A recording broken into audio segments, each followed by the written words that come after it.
Hey guys, ഞങ്ങളിന്ന് വടകര ടൗണിലേക്കൊന്ന് ഇറങ്ങിയതാണ്. വടകര വന്നു കഴിഞ്ഞാൽ നമ്മൾ മസ്റ്റായിട്ട് കയറേണ്ട ഒരു സ്ഥലമാണ് ഇത്, ആര്യഭവൻ.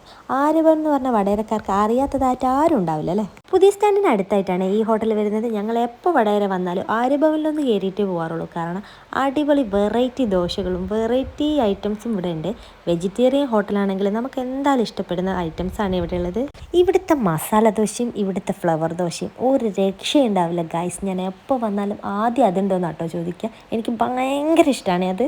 ഇന്ന് എന്താണെന്നറിയില്ല, ഇന്ന് കുറച്ച് തിരക്ക് കുറഞ്ഞതായിട്ടാണ് എനിക്ക് തോന്നുന്നത്. മണ്ഡലമാസമായി കഴിഞ്ഞാൽ ഇവിടെ ഭയങ്കര തിരക്കാണ്. വെജിറ്റേറിയൻ ഹോട്ടലായതുകൊണ്ട് തന്നെ ശബരിമലക്ക് പോകുന്ന സ്വാമികളൊക്കെ ഇവിടെ നിർത്തിയിട്ടാണ് ഫുഡ് കഴിക്കുക. ഞങ്ങൾ ഓർഡർ ചെയ്തത് ഫ്ലവർ ദോശയായിരുന്നു. മൂന്നാൾക്കാരും ഫ്ലവർ ദോശയുടെ ഫാൻ ആയതുകൊണ്ട് അത് തന്നെ ഓർഡർ ചെയ്തു. എപ്പോൾ വന്നാലും നമുക്ക് മസാല ദോശയുടെ കൂടെ ഫ്ലവർ ദോശയുടെ കൂടെയൊക്കെ ഒരു വട കിട്ടാറുണ്ട്. ഇന്ന വട കിട്ടിയിട്ടില്ല ഗൈസ്, തീർന്നു പോയതാന്ന് തോന്നുന്നു. ദോശക്ക് കൂട്ടാനായിട്ട് നല്ല അടിപൊളി സാമ്പാർ ഉണ്ടായിരുന്നു, ചട്നി ഉണ്ടായിരുന്നു, തക്കാളി ചട്നി ഉണ്ടായിരുന്നു. തക്കാളി ചട്നി ഒരു രക്ഷയുണ്ടായിരുന്നില്ല ഗൈസ്, അടിപൊളിയായിരുന്നേ. ഒരുപാട് വെറൈറ്റി ദോശകളുണ്ട് ഇവിടെ. ആ വെറൈറ്റി ദോശകൾ എന്തൊക്കെയാണെന്ന് അറിയണമെങ്കിൽ ഈ വീഡിയോൻ്റെ എവിടെയെങ്കിലും ഞാൻ കൊടുത്തിടാവേ. കുട്ടേട്ടൻ ദോശയുടെ കൂടെ ഒരു ചായ പറഞ്ഞു, ഞാൻ ദോശയുടെ കൂടെ ഒരു ബ്രൂ കോഫി പറഞ്ഞു. ഞാൻ എവിടെ പോയാലും അധികം ബ്രൂ കോഫിയാണ് ചൂസ് ചെയ്യുക. അപ്പോൾ വടകര വരുന്ന എല്ലാവരും ആര്യഭവനിൽ കയറി ഫ്ലവർ ദോശ ഒന്ന് ട്രൈ ചെയ്ത് നോക്കണേ. എന്നിട്ട് കമൻ്റായിട്ട് ഇടണം കേട്ടോ, എങ്ങനെയുണ്ട് ഫ്ലവർ ദോശ. അപ്പോൾ ടാറ്റാ, ബൈ.